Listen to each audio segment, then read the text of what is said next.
if you diss my niggas, then you know we pulling triggers. Late nights with them killers, we kidnapping drug dealers. Now that nabbed 2 drug dealers, moving them around from location to location, holding them for ransom, until eventually forcing them to give each other head in front of everybody. 2 dudes, that's crazy. Hey yo! Hey yo, what's going on? It's your boy 41 Pop. I got another reaction for y'all. Bruh, it's my boy Akademiks reacting to Pooh Shiesty's bullshit. Let's get into it, man.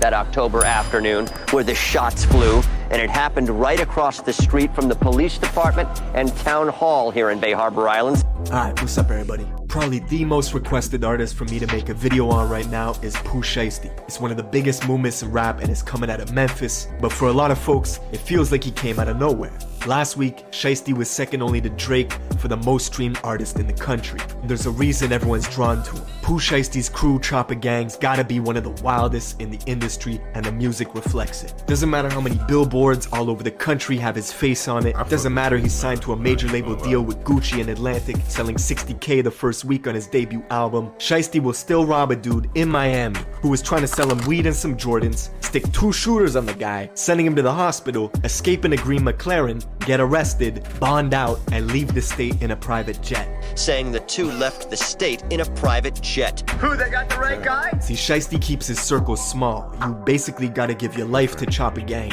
just to be around. Chopper Gang Hank, he's locked up for an attempt murder, allegedly shot up a car and paralyzed a dude in a bad case of mistaken identity. Chopper Wop, he's down for a murder and 2 attempts. Even Shiesty's best bro, Big for an attempt murder, allegedly shot up a car and paralyzed a dude in a bad case of mistaken identity. Chopper Wop, he's down for a murder and 2 attempts. First telltale signs I can tell a nigga's a real nigga, out of shape. Nigga built like a refrigerator.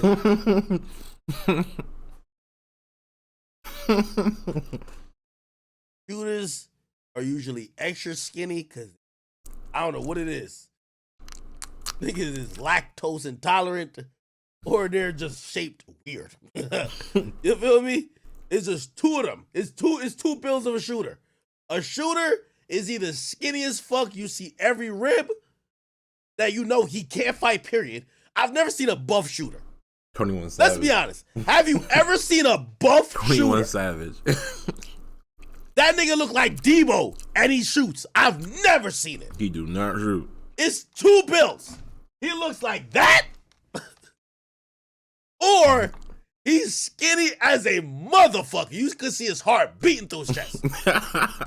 You know he ain't boxing. Hey yo, Tone like hell nah. I'll shoot. I've never seen a buff shooter. You know Tone saying hell nah, like, I'll shoot. And Grimy Savage. Buff. Grimy Savage got a 10-pack. I've never seen it.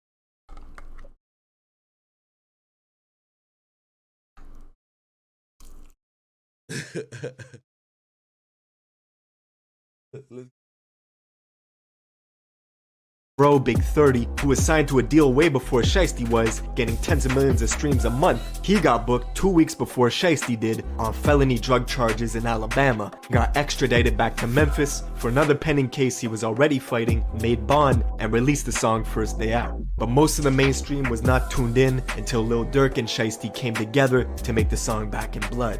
And while most fans were focused on Durk in the wake of the Quando and Vaughn situation, the entire city of Memphis was focused on Shiesty's verse. Because he wasn't just rapping. Shiesty was talking about a specific event that happened where he and 2 members of his crew went to a rival house in Memphis and robbed a bunch of guns from them. That's why in the lyrics he says, "Yeah, you know who took that shit from you, come get it back in blood." On the song, Shiesty's talking directly to them. We ain't mad, Scott.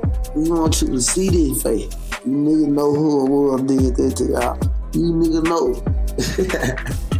The rival gangs called EBG, and them and Shiesty have had problems for many years locally in Memphis. EBG being from the north, Shiesty being from the south, it plays into this divide. Did this motherfucker just crack the case? Yo, if y'all don't know, Pooh Shiesty in jail right now, by the way. So y'all know. Yo, write that down. Yo, what the fuck? This nigga's cracked the case? A lot of dumb shit niggas do nowadays.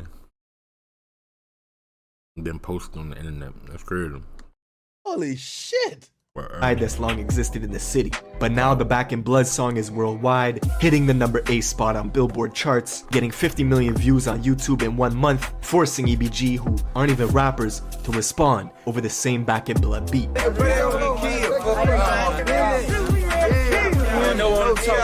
real top of guy.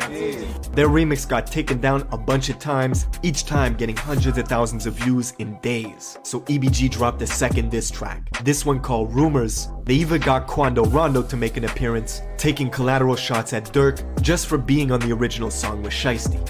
Now, we're gonna get into all this, but first, check out my song of the day. This is some motivation from my guy K Johnny. Let's go. To the point I don't give a fuck no more, just thought I should fucking mention. Alright, right now, Memphis is like the gold rush for artists. Everybody's getting signed. And the reason is to it than good music and good barbecue. Memphis is the heart of the Bible Belt, with more churches than gas stations. On one hand, it's that southern hospitality, home of friendly folks who work hard to get by, but on the other hand, it's extreme violence, making Memphis the 3rd most dangerous city in America. It's rural country, so practically everybody's tooled up, and folks have paramilitary weapons. In areas like the South or North Memphis, your life expectancy is 20 years shorter than other parts of the city. Right now, in some neighborhoods in Memphis, families are sleeping on the floor to avoid being hit by gunfire from outside. For some, they live in a war zone. For Pooh Shiesty, he's from the Cane Creek Apartments in South Memphis, just 15 minutes from Moneybag Yo's hood, the Walker Homes, not far from Young Dolph's neighborhood in Castalia, and black youngsters around the way too. Pooh Shiesty growing up was very much on that killer be killed energy. Let his boy Big 30 tell you, at age 11, Shiesty thought he was American gangster, getting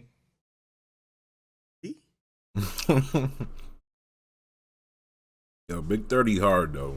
arrested and expelled from middle school at the same time, forced to wear an ankle monitor. See, Shiesty followed in his pop's footsteps. Pooh's father was a the same time, forced to wear an ankle monitor. See, Shiesty followed in his pop's footsteps. You wearing an ankle? Oh my god. Wearing an ankle monitor at 10?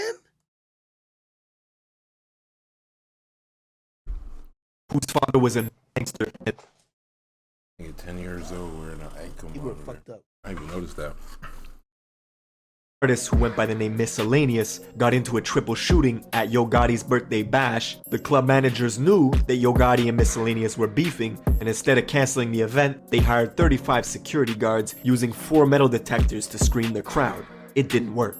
That same year, Shiesty's father was convicted of being an accessory in the murder of a local female DJ, which put him on supervised parole. Even with the law breathing down his neck, his pops was still hustling for almost a year, bringing in money under the radar from a trap house on a street called Porter. The house fell on a dead end and looked like it had been abandoned. But little did Pooh's father know, Memphis police had been monitoring the spot for months. One day, his father was in there. They had the measuring cups by the stove, the digital scales on the kitchen counter. One of them had weed, the other had cocaine. Suddenly, there was a loud boom as the front door busted open, and cops bursted in, rushing apartment 3 that was just up the stairs. As the cops ran up, this 75-pound pit bull came sprinting around the corner and leaped at their necks, so the officers shot it 3 times before the dog retreated to the kitchen and later died. In the chaos, you could hear yelling, "Go, go, go," as people ran from apartment 3 to apartment 4, trying to escape.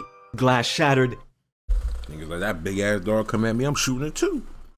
Nah, you ain't had to kill the dog though, man. All this shit is sad though. He got shit his crazy. facts in a row.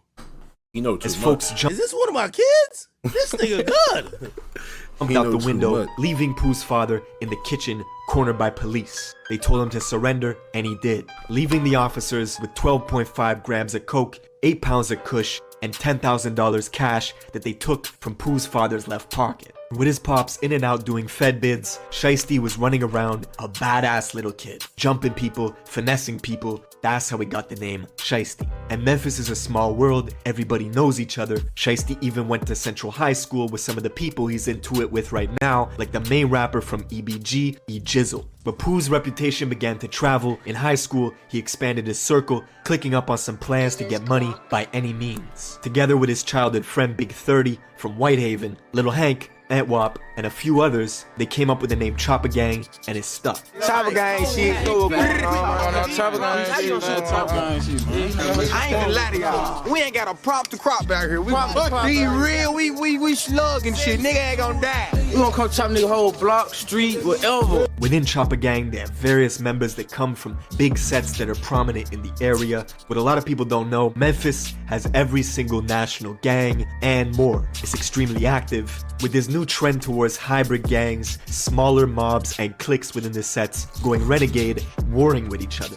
See where there was an older person running everything, but it's been changing a lot, and a lot of these young kids with these offset groups, they're totally different. More little cliques or little gangs that seem to be particularly violent and need less and less of a reason to resort to shooting a gun. One story of a guy named White Grape, or White Boy Kenny, who went to Central High School with Pooh Shiesty and them, and was known for having girls lined up like a buffet. He was a member of Chopper Gang who got initiated into the Grape Street Crips. They beat the shit out of him, took a photo that went viral as he became an official Grape Street member, but one day, White Grape allegedly got his gun robbed from him, so Chopper Gang had to cut ties with him, basically disowning him. Only for White Grape to catch a murder case months later after a drug deal went wrong and clients tried to pay him with counterfeit money, so he shot and killed one of them. Now, Chopper Gang continued spreading their enterprise, planning bigger licks that brought more danger. Shiesty himself says before the age...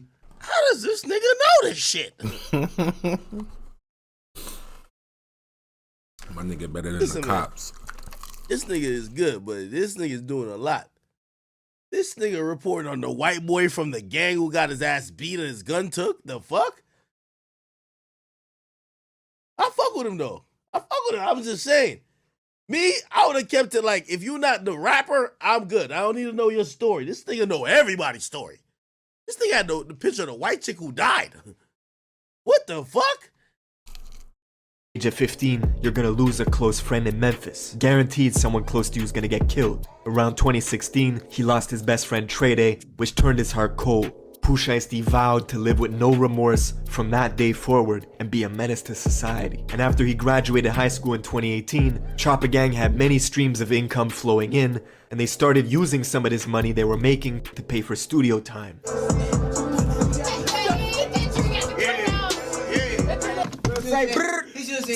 I just turned up. You said brrr. It was one of those rare cases where the music blew up out the gate. They dropped their first song, Breaking News, near the end of 2018, and by 2019, they were buzzing. Shiesty's childhood friend Big 30 got signed to fellow Memphis artist Moneybagg Yo. Meanwhile, Shiesty was still a free agent, dropping hit singles every other week, racking in views. This caught the attention of Guwop, who was in the middle of building his 1017 roster, looking for the grimiest artists he could find.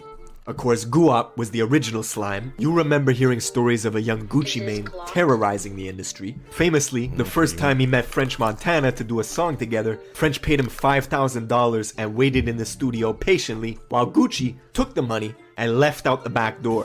Gucci didn't like French because the first time he went in the studio to do a song with him, he paid Gucci $5,000 to get on the feature, and he was just sitting in the studio, but Gucci was going off the back. Doing nothing. And I said, Gucci, you can't do no shit like that. And that's the same energy Gucci saw in Pooh Shiesty. After hearing one song on YouTube, he hit up Pooh on IG to get the paperwork ready for a major label deal with Atlantic. Chopper Gang was laughing to the bank. The industry fucked up and let some real gangsters in. Big Scar, who's also from South Memphis and just happens to be Pooh Shiesty's cousin, he's a founding member of a clique called Double R that's been in a brutal war at home in Memphis for quite some time. And up until this point, Big Scar was strictly in the streets, handling business, and never really considered himself a rapper. until one day he actually blew up off a reaction video done by a YouTuber named Tommy Craze, who reacted to Big Scar's first ever song when it had only 5 views in 9 hours. Hold up, Big Scar, make a play. 5 views 9 hours ago. Man, that was so hard. Definitely co-sign this track. Big Scar, make a play. Go and check it out. That song went on to do millions of views, and 2 months later, after Shiesty became a major label artist, and with only 2 songs ever published, his cousin Big Scar inked a deal with Gucci, making Choppa Gang and their affiliates the single biggest movement coming out of the Mid-South. And with all this attention on Memphis, it brought more drama to the city. Pooh Shiesty was living up to his name and began taking shots at another Memphis rapper named Big Boogie. Where you at, Big Boogie? The Boogster. Where you at? Hey, Boogie, hey, Red Ron, I would get out there in the street with your gang, me by myself. The whole gang right now, today, in like 30 minutes, on live, all this shit. Why you say something back, cuz? You did that out of your fans, cuz. You let your fans boot your head up, cuz. You done cost yourself. You got shows and shit ahead of you, bro. Boogie's a rising artist out of Frazier, which is the north super country part of Memphis. Seems like a good guy. According to Boogie, they never met a day in their life, but Shiesty claims when he pulled up in the north to see Boogie, it was a whole different story. Oh, you been running from me, bro. You been running. You been running from me, bro. You know what happened in the north, bro, when I pulled up, came on your side, bro. You know what happened. And Pooh is so petty, he even went as far as naming a strain of weed Red Rum, after Big Boogie's crew, Red Rum, just so he could say that he's smoking on that Red Rum pack. And the bigger you get, the bigger the target you become in Memphis. Just a few days after he went back and forth with Shiesty on social media, Big Boogie's concert in Mississippi got shot up. It was the scene of a double murder. 50 shots in total were fired from 5 different guns, hitting Big Boogie's friend. You did that out of your fans, cuz. You let your fans boot your head up, cuz. You done cost yourself. You got shows and shit ahead of you, bro. Boogie's a rising artist out of Frazier, which is the north super country part of Memphis. Seems like a good guy. According to Boogie, they never met a day in their life, but Shiesty claims when he pulled up in the north to see Boogie, it was a whole different story. Oh, you been running from me, bro. You been running. You been running from me, bro. You know what happened in the north, bro, when I pulled up, came on your side, bro. You know what happened. And Pooh is so petty, he even went as far as naming a strain of weed Red Rum, after Big Boogie's crew, Red Rum, just so he could say that he's smoking on that Red Rum pack. And the bigger you get, the bigger the target you become in Memphis. Just a few days after he went back and forth with Shay.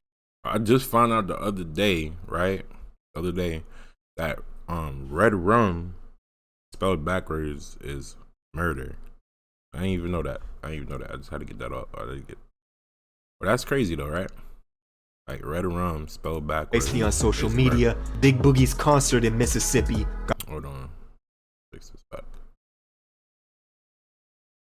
Got shot up. It was the scene of a double murder. 50 shots in total were fired from 5 different guns, hitting Big Boogie's friend Jasmine, who was on stage with him, and she later died in Boogie's arms.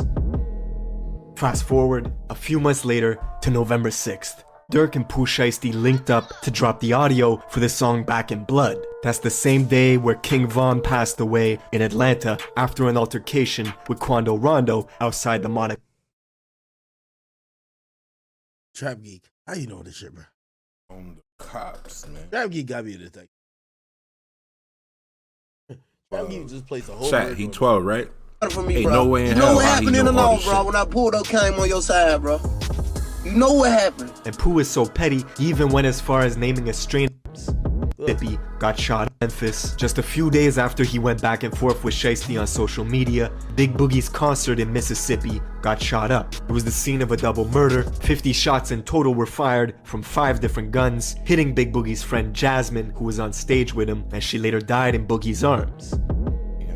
Fast forward a few months later to November 6th. Durk and Pooh Shiesty linked up to drop the audio for the song Back in Blood. That's the Come on over to my place. Hey you! The same day where King Von passed away in Atlanta after an altercation with Quando Rondo outside the Monaco hookah lounge. Shiesty and Durk had already filmed the music video back in Chicago, but chose not to release it yet. This was, in many ways, the mainstream's introduction to Pooh Shiesty. A few more weeks went by and the song continued to climb the charts. Then randomly, at 6 in the morning on a Tuesday in December, Shiesty posts this cryptic warning to Facebook. Drop that song and you're not gonna live to see that baby get here.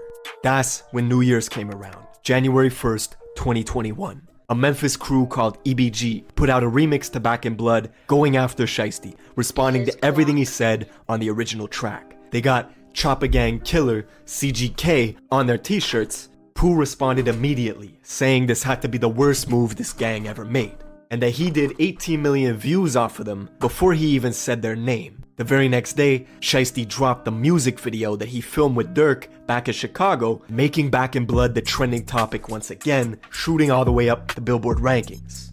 EBG's remix was getting taken down left and right due to copyrights, so EBG's main rapper E Jizzle dropped another diss track called Rumors, which ran up in views quickly, hitting 1 million views in less than a week.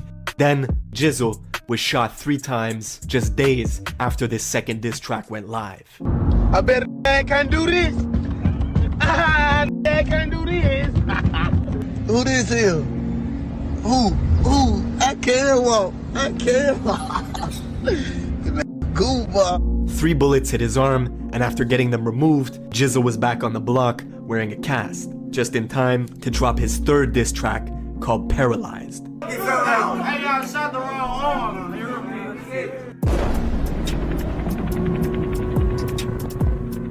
To add to the unfortunate timing, Pooh Shiesty's brother, who had been on life support fighting for every breath, was pronounced dead just hours before EBG released this new diss. As it stands, the song has nearly 400,000 views in a week. EBG Jizzle went from a couple thousand followers to 50,000 almost overnight, and Memphis has pretty much been in a frenzy ever since.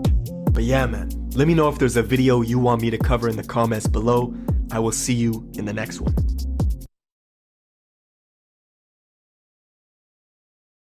Retire.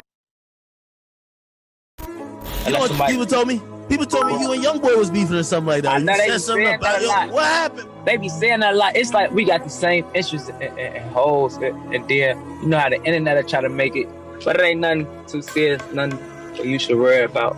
5 people were shot overnight in downtown Atlanta. 2 of them died, and now investigators are working to figure out what led up to the violence. Just keep breathing, cuz. Hold on, you can't move on that You got it. My fault. Yeah.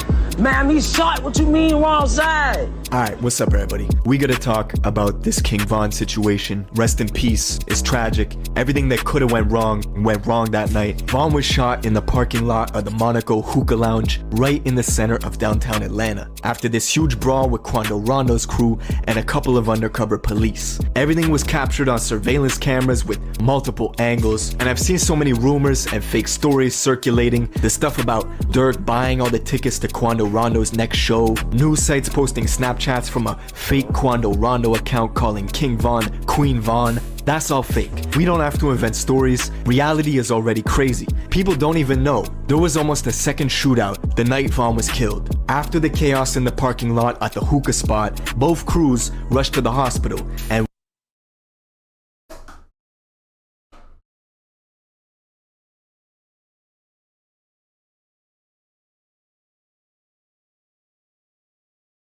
This thing is telling shit we ain't never hear before. Yo, what the fuck? Second shootout.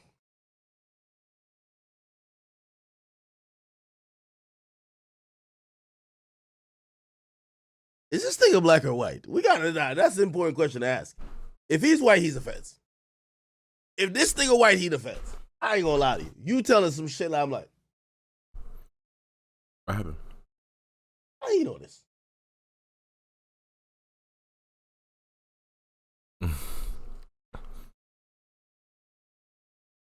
Nigga, I pride myself on knowing everything. This nigga tell me some shit I don't even know.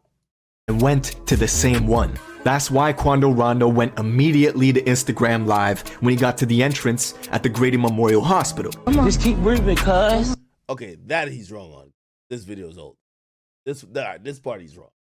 This video is not the night on. This was not the night.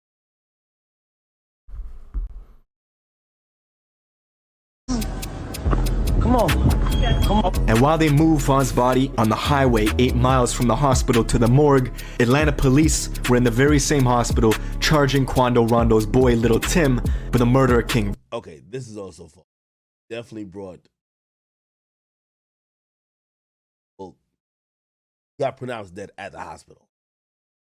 Vaughn. Now, not only is Lil Tim fighting this felony murder case, but something people don't know is he's already fighting a conspiracy case in Georgia. After this year-long investigation took down a trap house in Savannah, confiscating 15 pounds of kush, $16,000 cash, and a bunch of guns. And if you're online even a little bit, you've seen the rumors circulating that NBA YoungBoy is responsible for Vaughn's death. We saw close NBA YoungBoy affiliates going immediately to IG Live as soon as it happened, laughing at Vaughn being killed. The joke's on you, this now you getting wrapped down. Yeah. Say that's that Vaughn pack. When I seen he got popped, all I could do was laugh. All I could do was laugh. Now, we're gonna get into all this, but before we do, check out my song of the day. This is my guy Young Poe. Let's go. This is you. Or at least it could be you. Smoking crack. That's a video from a year ago of the two of them before a show in Atlanta, cracking jokes and making fun of Vaughn's ops together. But realistically, this relationship was not gonna last. And yes, NBA YoungBoy is involved. YoungBoy, the YB situation was just too real, just too good. All us got a real bond, so I don't f that music shit, like, you feel me? This shit way deeper than that. The reason YoungBoy is mentioned in this is cause he has ties with both Quando and Vaughn. Quando was the first artist signed to YoungBoy's Never Broke Again label. They've been real close ever since, making music, doing shows. They even tag team jumped their own security together.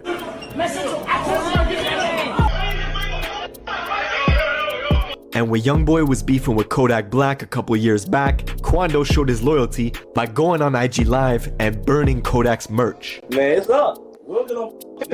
Man, we on some NBA shit, man. Tell Ethica don't sing this shit no more, man. He even went to New York and got into a brawl in Brooklyn with Kodak's artist, Tutu G's. According to Tutu, Quando got slapped, people were throwing chairs, it was chaos. Now thankfully, nobody got hurt, but the beef is still on to this day. And YoungBoy's got a huge list of these industry beefs with people he doesn't get along with. One tension that was slowly building behind the scenes was with him and a new artist out of Chicago named King Von. Fuck YoungBoy talking about on this song, bro. He talking crazy on this man. Oh yeah? He ain't even like that. On his ass, nah. You got cap in your raps. At this point, Vaughn was just starting to get hot. He had Crazy Story 1 out, the buzz was slowly building. And in March of 2019, Vaughn went on Instagram Live to say that YoungBoy was lying in his raps. YoungBoy fans were quick in the comments, spamming him to apologize or something was gonna happen to Vaughn in 48 hours. Fast forward a couple months to December of 2019. Lil Reese, who's super close to Vaughn, comes out and says he would never do a song with YoungBoy. After fans were asking him for a collab, we could see these lines being drawn real quick between O-Block and YoungBoy's crew 4KT.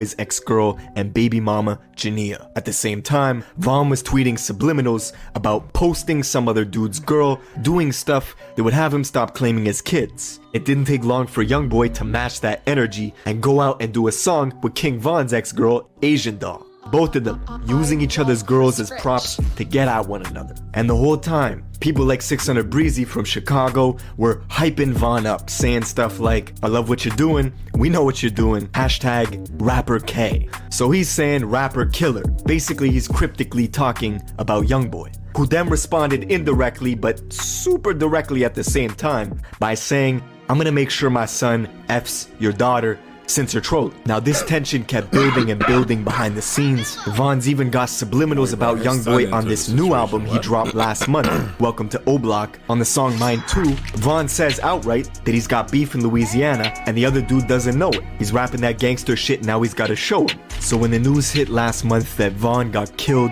in a confrontation with YoungBoy's artist, theories started to circulate that it was YoungBoy who ordered the hit. 2 days after Von was killed, a fan uploaded an old unreleased song from YoungBoy and titled it like it was a King Von diss called Let Them Shots Off. Now this was pure clickbait, but the video still managed to go to number 8 on trending on YouTube, and it's not about King Von at all. And I saw fans starting to go back into YoungBoy's catalog, reading into his lyrics, looking for clues. One song in particular, they claim predicted Von's death 2 months before it happened. The song is called Dead Trolls, and at one point in the song, YoungBoy talks about planning to rob somebody in Atlanta. He talks about leaving his ops dead and mentions D Rose being away from the Chicago Bulls home. You connect the lyrics, King Von was staying in Atlanta, he got killed in Atlanta. D Rose was a point guard for the Chicago Bulls, but in Chicago drill, D Rose was an infamous O-Block shooter who got 40 years for a murder. He's been shouted out on numerous tracks by Chief Keef, and even Von, who's got photos side by side with him.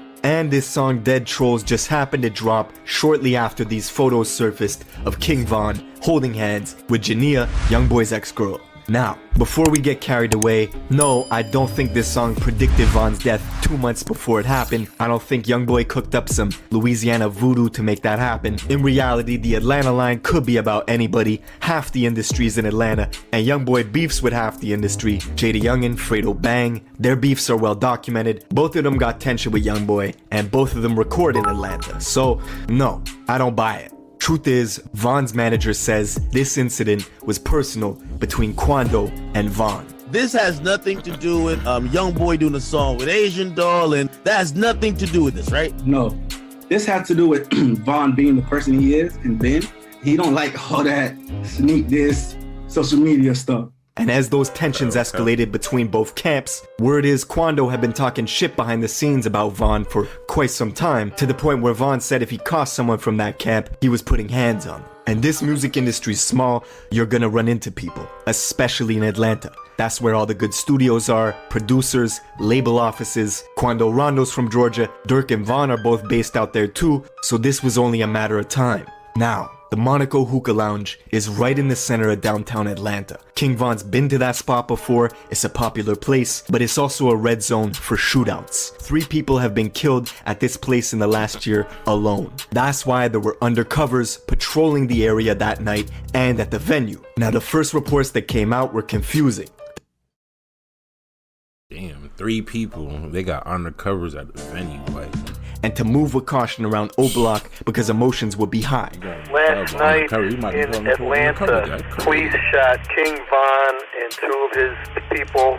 Social media is active with, they're upset with the police. So if we have any jobs in Parkway, send 2 cars. Keep your eyes open, be wary. They're not happy with the police over there. We later found out 3 separate crews were involved. Von's crew, Quando's crew, and the undercover police. Now, nobody knows what set Von off, but Von's manager says that night he wasn't himself. Von was celebrating his album release at Opium Nightclub a few hours earlier. He was supposed to... Hey, Creator Man, thank you for the donation, bro. But he suddenly decided to switch routes midway and go to this hookah spot on Trinity Avenue about 10 minutes away. Now, Von cannot carry weapons himself. He's been fighting that case with Dirk in Atlanta for close to a year. They got strict guidelines to follow, but he knows his status. Usually Von travels with 3 to 4 security, a bulletproof truck, and his guys from Chicago. But on this night, he left Club Opium by himself with 1 driver and 1 other car, leaving that fleet of security behind. When Von got to the hookah spot, he waited for 30 minutes in the car, and his security finally got word of his new location change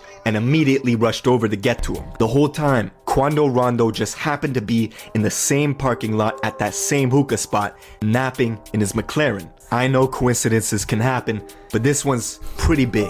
What are the chances that King Von randomly decided to change routes and go to a hookah spot where somebody that he doesn't like happens to be at? One of Von's friends spots Quando and goes back to tell Von, and on the CCTV camera we see Quando making his way over to this white SUV, scanning the area cautiously. Shortly after, you see Von leaping out of his own car, going looking for Quando. As soon as Von sees Quando, he starts throwing punches. Von is unarmed, but his crew is swarming Quando quickly. That's when Quando's bro Lil Tim hops out the white SUV, pulls a pistol out and fires off 5 shots, hitting Vaughn in the chest and thighs. Bullets also graze Vaughn's manager, who was in the mix of it. All hell breaks loose. Vaughn's bro Slutty, who was right next to Vaughn when the brawl started, was the first person to return fire once Vaughn gets shot, hitting Lil Tim in the leg once, but then his gun jams, so he can't finish the job. Now this actually saves Lil Tim's life. Him getting shot in the leg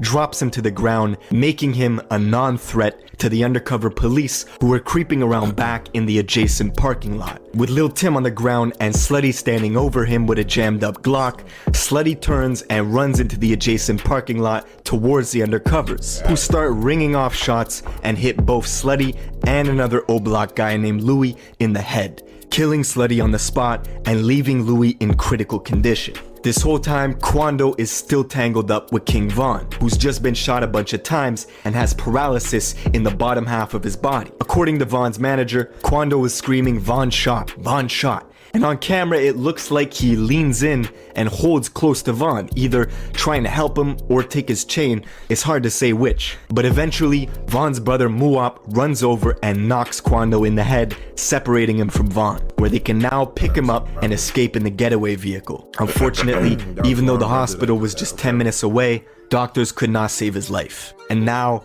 we're left in the aftermath. Yes, sir, man. Recipe King Von, man. Salute. You're talking about 2 cliques with huge influence, money, and power. The very next day, we saw 600 Breezy hitting the freeway at 150 miles an hour, leaving Chicago to go to Baton Rouge as a declaration of war with NBA Youngboy's crew 4KT. We smoke it if you really have it. We condone the violence. All you hear is sirens. Breezy is also openly talking about revenge on socials, leaving kissy emojis underneath Von's killer's IG page. Several days after everything happened, Von's childhood bro, Mimo600, went to Savannah, Georgia to film a music video in Quando Rondo's neighborhood. I think he filmed it in the housing complex close by. Regardless, point is, nobody's squashing nothing. And while Mimo was out there in Quando's neighborhood, this girl DMs him saying they should link up while he's there. After doing some research on the girl, Mimo finds her in a Quando Rondo music video just last year. It was a setup, a backdoor attempt in Quando's home city. And you've heard that theory, the enemy of your enemy is your friend. That's playing out in real time. But it's not just the industry that's affected by Von's death. We can look at the city of Chicago too. This has been the most violent year in Chicago since 2016. And just like when FBG Duck died, one side was laughing. Well, now it's the other side's turn. As these memes of Von packs are being shared all over the internet, diss songs being made, and people close to Duck just showing Von no signs of sympathy. But yeah, man, that's pretty much it for this video. Rest in peace to Von. Let me know what you guys think in the comments below. I'll see you in the next one. That shit crazy. Okay. That it? Shit crazy. Hey, he does pretty good rap ups. I like it. Does pretty good wrap ups. I'm gonna let it go. Let's do the last one. Got one more. It's almost like documentary style wrap up. Shit crazy. Shit crazy. Yo, shout out to Trap Geeks, yo. Shout out to Akademiks. Make sure y'all check them out. Alright, it's the last one I'm gonna watch. Apartments, vacation rentals, villas, or cabins. Whatever you're looking for. I think I made y'all watch this before, but I wasn't here. So I'm going to get to watch it for the first time. Because the name ringing bells, designer the G, so designer the bell. He was just like my favorite rapper, literally of anyone. He was my favorite. When you really think about it, yeah, most artists do get killed in their home city. And why do you think that is? Hatred. People looking at you, saying, I wish that was me. Bullets sent many fleeing for their lives here on this stretch. Now, the 21-year-old has been identified as a popular Toronto rapper. All right, we got to talk about Coil the Ray Houdini boyfriend. story, right? The jealousy and hatred rappers got to deal with in their own home city is terrible. And that's a fact in every state in America. But one of the most violent cities right now for up-and-coming rappers to make it out of is Toronto. And people don't realize like it. There's a reason Toronto's becoming one of the most surveyed cities in on some North straight America. bullshit, It's looking like bro. Beijing. They're getting cameras Toronto everywhere. rap game Only right now Atlanta, is Chicago, probably like the and most DC fucked up got more game out here, surveillance bro. per person. And that's because of the ongoing gang war that's Them been niggas killing escalating each other for because years, right? It's literally hunting season. killing on each other rappers. because of And that's fame. exactly what happened. They're not to be killing Houdini. each other Houdini because they was have sitting down beef. with record labels in LA, One's a New rapper, York, he getting too collabing much fame, with they don't Pop go- Smoke. so they This got kid was beef the now. real deal. That's Until crazy. a couple weeks ago, he was brutally shot and killed in broad daylight in the entertainment district of downtown Toronto. And this shit was surgical. They used Glock 9s with 30-round mags. They took advantage of Corona season by wearing medical masks to hide their faces. There was a 6-year-old kid that got caught in the crossfire, dodging bullets. That has a high capacity magazine. It's a 30-round magazine. And as this unfolds, I want you to pay attention to the little boy that ducks into the vestibule here. The whole thing was nuts, right? And the city is shook right now. Now we're gonna get into all this, but before we do, my song of the day today is none other than Houdini himself. Let's go. Killing money music, that's like VVVV. And that's their direct Driftwood. No, got wash tires, get a little nigga knocked off for free. Yeah, and please don't mind, I'm too rich for the industry. Alright, in order to understand this story, we gotta focus on one hood in particular in Toronto called Driftwood, or Northside Jane and Finch, and this is where Houdini's from. Now they're by far the most influential in terms of music in the city, but they're also a notorious Crip faction, right? They beef with pretty much everybody in the city. To the south of them, the south side of Jane and Finch, they bang Blood, and that's their direct rivals. The lowest income neighborhood in the city called Regent also has tension with Driftwood, stemming from rap beefs and rap killings. And another area called Rexdale has been Driftwood's rival for damn near a decade now. So they— That's wild, boy. Yo, this nigga got me on the streets, man. This nigga know a lot. I'm the detective. He 12. I've been in Toronto. I don't know this boy. 12, bro. 2015, Driftwood kids kinda instilled the Chirac music vibe up in the north, in Canada. They were putting disses to rivals in their tracks and talking about the stuff they were doing in the streets in their lyrics. If you diss my niggas, then you know we pulling triggers. Late nights with them killers, we kidnapping drug dealers. Now that song is Robin Banks featuring Pressa. Pressa is one of the few who actually crossed over to the mainstream American scene, and he's actually living in Cali right now in a nice mansion. His rap career popped off for him, but before all that, he was involved in a case where he allegedly kidnapped 2 drug dealers, moving them around from location to location, holding them for ransom, until eventually forcing them to give each other head in front of everybody. 2 dudes. That's crazy. Hey, yo. Hey, yo. That's fucking wild, bro. That's fucking wild, bro. That's fucking wild. That's fucking wild, bro. Chat, this true? What corporate? Is this true? Chris ain't do no shit. Yo, why would you do that? Why would you do that, bro? Hey, yo, why? Hold on. Why would you do that? Why would you kidnap 2 niggas and make them even fornicate? Period. Why would you do that? That's crazy, bro. Chat, these niggas is wild. How do you ask a gangster nigga like if he did this? You shit? can't ask that. That's some clown shit. That's some so shit like. Pressa kidnapped one nigga and another nigga and forced them to give each other's head? No way. No way. Hey, yo. It's different. Is anybody from Toronto that can vouch for this? If you don't know who Pressa is, look him up, bruh. Nigga, I'm talking to Pressa. He seems like the most nicest. Pressa DM me every day. He seems like the nigga. I'm gonna look at my DM. Pressa might DM me good morning. Like, I ain't gonna lie to you.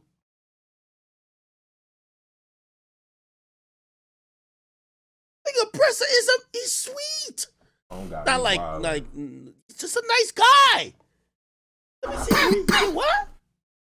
Featuring Pressa. Pressa is one of the few who actually crossed over to the mainstream American scene, and he's actually living in Cali right now in a nice mansion. His rap career popped off for him, but before all that, he was involved in a case where he allegedly kidnapped two drug dealers, moving them around from location to location, holding them for ransom until eventually forcing them to give each other head in front of everyone. Two dudes. That's crazy. Now, Pressa was later cleared of those charges and granted the court's permission to go on tour with Drake out in England. And another rapper got 6 years in Pressa's place for the charge. Now, Pressa's partner, Robin Banks, who was in that track that I just showed, he was practically the pioneer for the scene, right? He had the torch early on from 2015, and he kind of started this organic hood label in Driftwood, where he was putting on all the rappers from his area. Robin Banks started getting millions of views, caught the attention of Meek Mill, who really rocked with the movement. Meek Mill and Robin Banks were sending paperwork back and forth. He was about to sign a deal with the Dream Chasers, and to celebrate,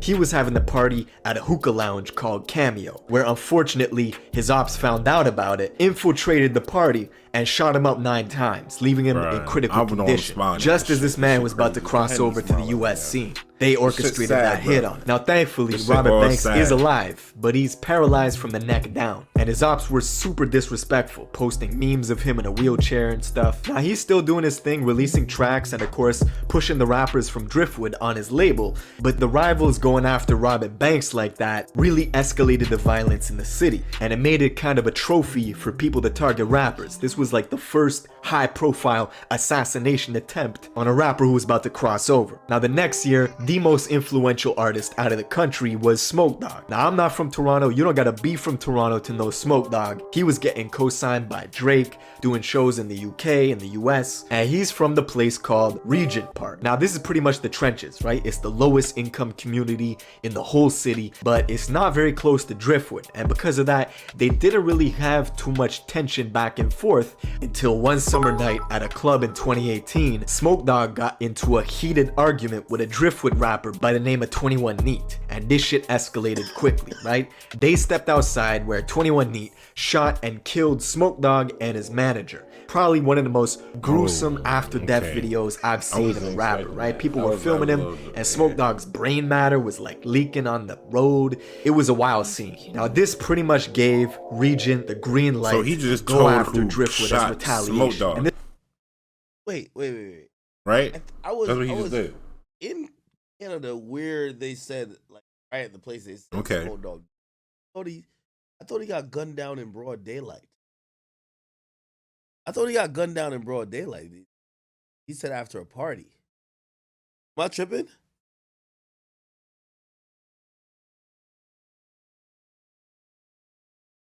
Oh, somebody said it was a day club. So it's a day party. Okay.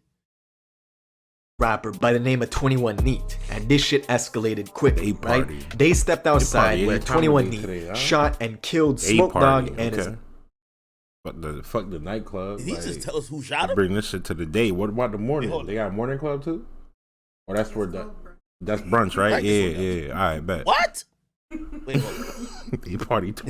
Imagine if you was hitting brunch, day party, and a club at night, bro. Is the J Neat or the Neat guy? You gotta fold Regent Park. Now, this is pretty much the trenches, right? It's the lowest income community in the whole. What you said? You gotta be on something if you hitting brunch, day party, and a club at night.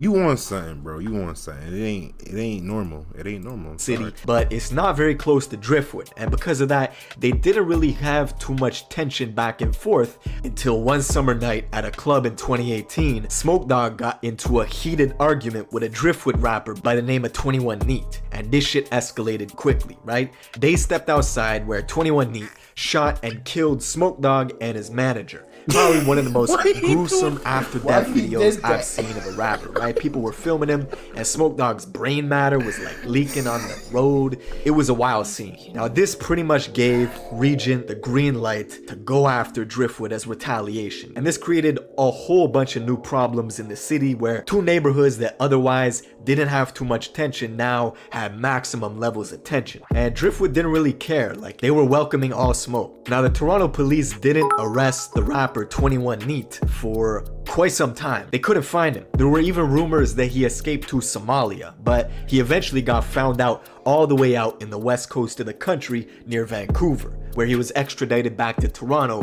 to stand trial for the murder of Smoke Dawg. Now this is where the story gets wild, because 21 Neat has a brother who goes by the name of 22 Neat, right? They're both from Driftwood, they're from the same block as Pressa, Robin Banks, they're all homies, which is why it was weird when everyone found out 5 months ago in December of 2019, 22 Neat killed his own homie and fellow rapper on their label named YS. Free case out, fucker and farmer. Only cook the ops that you got. Why he went so hard though? Nigga killed his own fucking homie? the farmer. What type of fucking savages are these? If they don't make noise, why bother? YS had just gotten back from doing a bit in jail, and he was on a bunch of tracks that were getting hundreds of thousands of views, and out of nowhere, the feds found YS's body all the way out on the west coast of the country near Vancouver. And the rumors started circulating that 22 Neat, his own homie, was the one who pulled the trigger. Nobody really knows why he did it, but some people say it was over money. That's not been confirmed. Anyways, 22 Neat knew there would be repercussions, so he fled to a place called Calgary, Alberta. But he didn't last long. They actually found him dead 2 days later, as revenge for what he did to the homie YS. Now at this point, the city's in crisis, and Driftwood was putting out all this talent, but this horrific stuff kept happening. Yeah, 30-30. The next to pop out of the city was this rap duo formed by two brothers from Driftwood known as the Talib Twins. They had this track with 5 million views that was scorching hot in the city and in the US as well, before one of the twins eventually got locked up. So the other twin decided to keep the momentum going and kept releasing these fire tracks under the name the Talib Twin. In February of 2020, the Talib Twin was at a condo party on the 36th. I'm looking.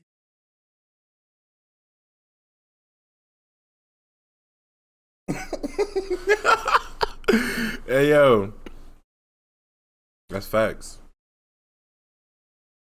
Second floor of an Airbnb rental when two of his ops infiltrated the party and started opening fire. The Talib Twin fired back and managed to kill both of them before he himself died at the scene. And there's a bunch of speculation as to what happened. I mean, you can't make this shit up, right? Like, some people say he tripped and shot himself, but the feds believe he went into another room in the condo and just ended his own life. Like, the story's crazy, and the thing with Driftwood and the politics in the city is they beef with so many places that sometimes it's hard to say who is responsible for targeting them. They got a lot of enemies. And then of course, at the end of May, the single biggest name out of Toronto who's not Drake or Tory Lanez or The Weeknd was the rapper Houdini. Now, as I said in my intro, this is a kid who is sitting down with record labels in New York and Los Angeles. He was gonna go places. But unfortunately, as the trend is in the city, Houdini was in the entertainment district of Toronto late in the afternoon. And little did he know, there was a Volkswagen Tiguan that was lying in wait on the east side of a street called Blue Jays Way, which is right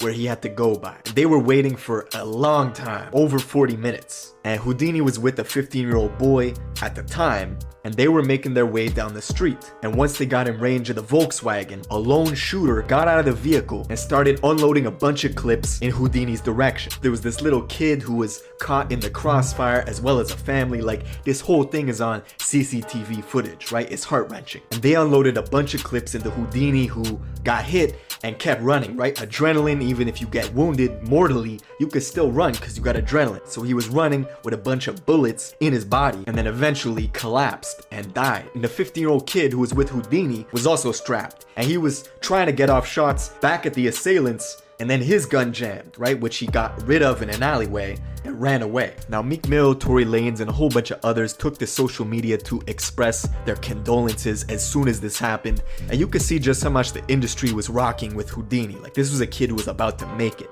But just look at Toronto. The city is in shambles right now. Like, the retaliation killings have already been ordered. Houdini's own memorial got shot up in this ridiculous video you can see on YouTube. It's like this drive-by style video where out of the darkness, this car pulls up, starts opening fire into a crowd. The whole crowd is strapped up, so they immediately start firing back. But this shit is nuts. I know this happens in the States, it's nothing new, but I'm coining Toronto the city of the fallen rappers because the trend recently of the up-and-coming rappers who are now dead is just unparalleled. Like, you can't compare it. But yeah, man, that's it for this video. Rest in peace to Houdini.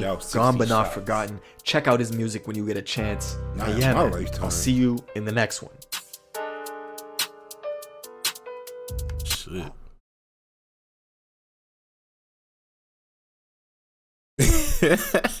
Hey yo, shout out to Trap Geeks, yo. Make sure y'all hit that like button, subscribe. If this shit make it to YouTube, yeah. Trap Geek hit me up, nigga. Check it.